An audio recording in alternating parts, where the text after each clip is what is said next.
How's it going? I'm going to talk about a few newsworthy and trending couples in this video. Um, First off, I want to say my condolences to Louis Farrakhan. His wife Khadijah passed away recently. They were married for 72 years. So that is an accomplishment. Good for them.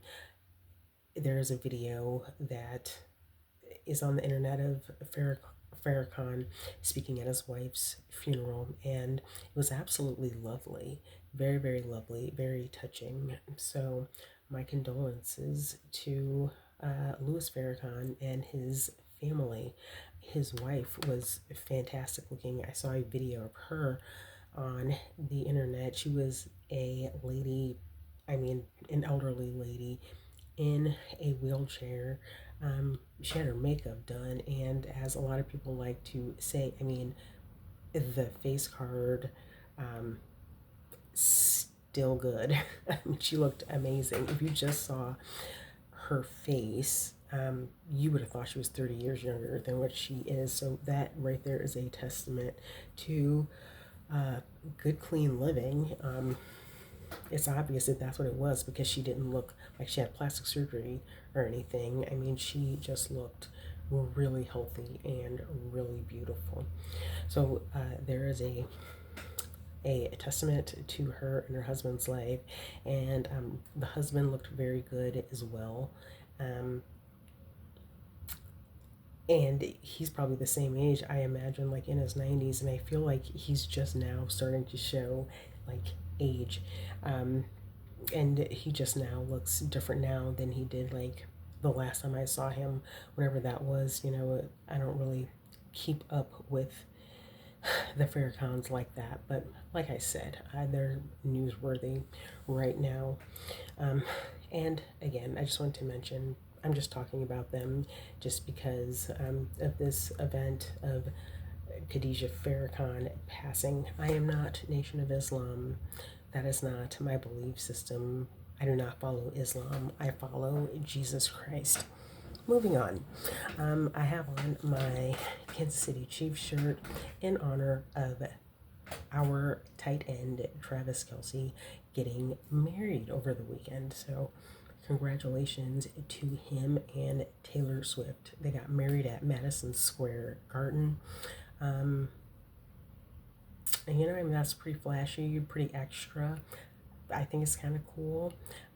It is interesting to choose to get married at a stadium, though. It could be that that's just where both of them feel comfortable because of their careers.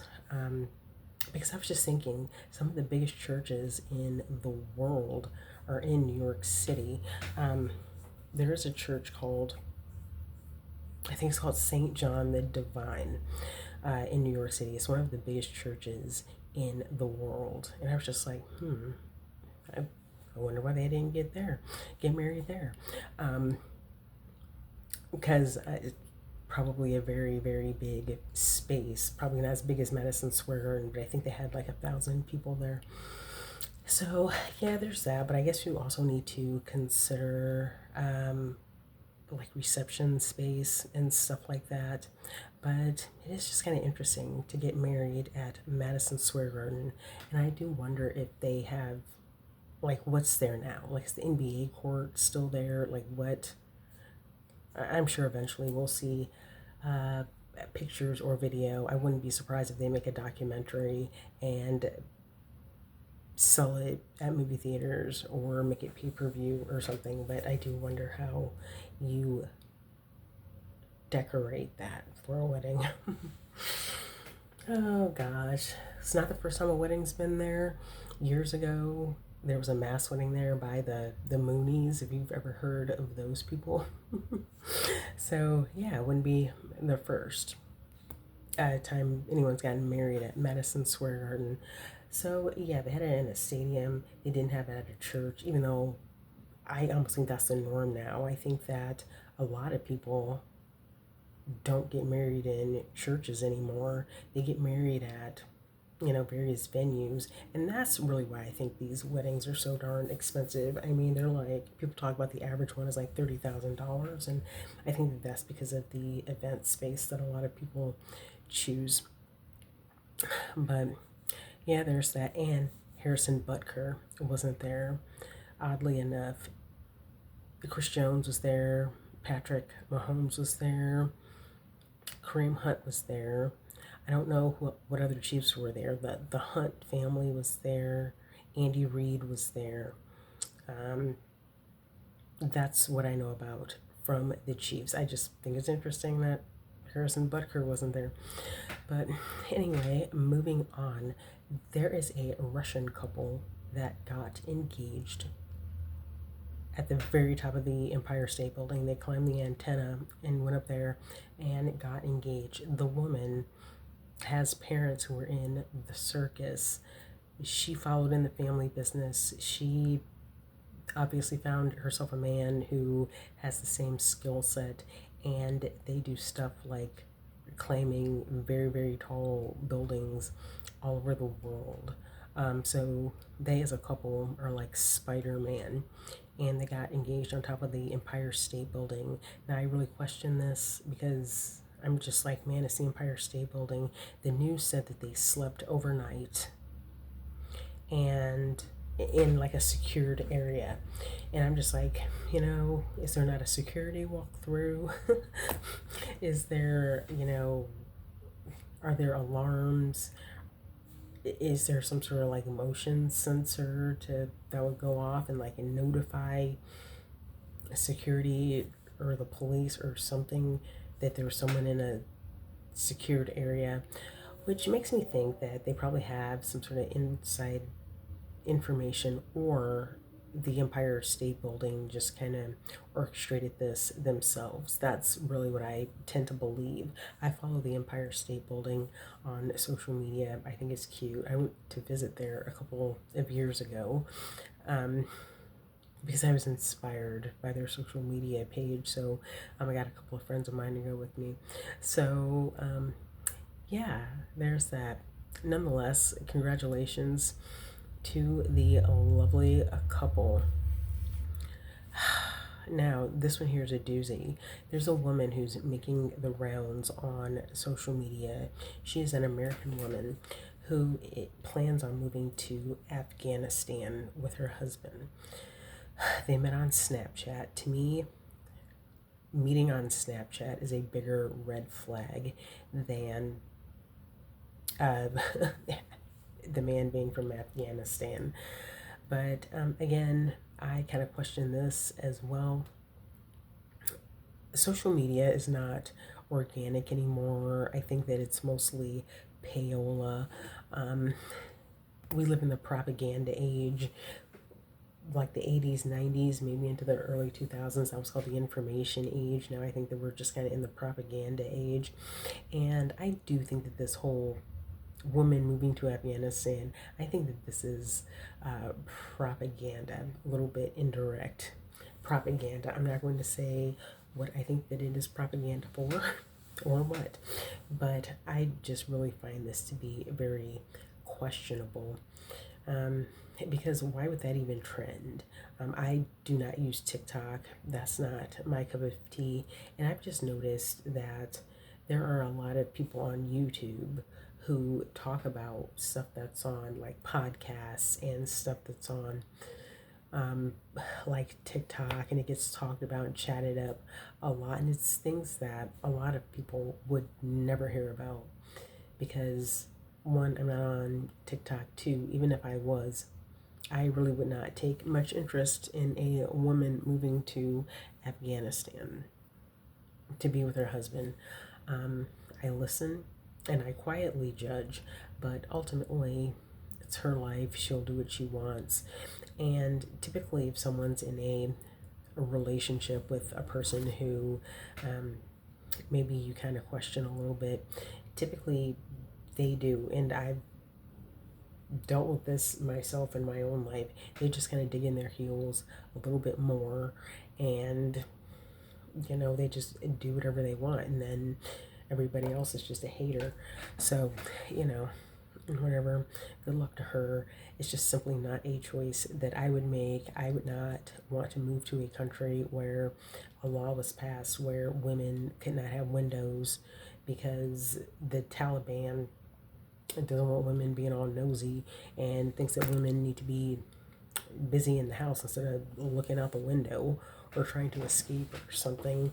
But hey, I'm sorry, but I'm just kind of a firm believer in like, listen, you do you. Now, if I knew this girl and she asked my opinion, I would say, no, don't do it. But there are people on the internet doing that, and she's not interested. And there are people who have ties to that culture that live in the US, and they're like, no, no, my parents are from there. Let me tell you. Da, da, da. And she's like, I'm just gonna leave earlier. And she's like, I'm gonna go and be an influencer over there. you know, uh, Afghanistan, they have some restrictions on social media. Some countries have restrictions on social media. So, my guess is that at some point, I believe she's decided to leave next month. We just won't hear about her anymore. And if we do hear about her, then I am convinced at that point that this is just a bunch of propaganda, and I think that it's a recruitment tool. I will not go any further. A year ago or so, there was a woman from New York City who moved to Pakistan. Now, the other girl on TikTok, she is from Afghanistan. This lady I'm talking about now is from Pakistan. And I believe she met herself a husband on the internet and decided to move to Pakistan. And she kind of made the social media rounds as well because she was over there demanding money and land. I'm not sure what happened with the husband. I want to say it was an age issue.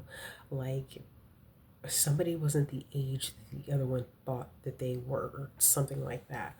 But she was over there demanding money and land. And the people over there, the Pakistani people, they were really very, very nice to her. They were very sweet. They were very patient.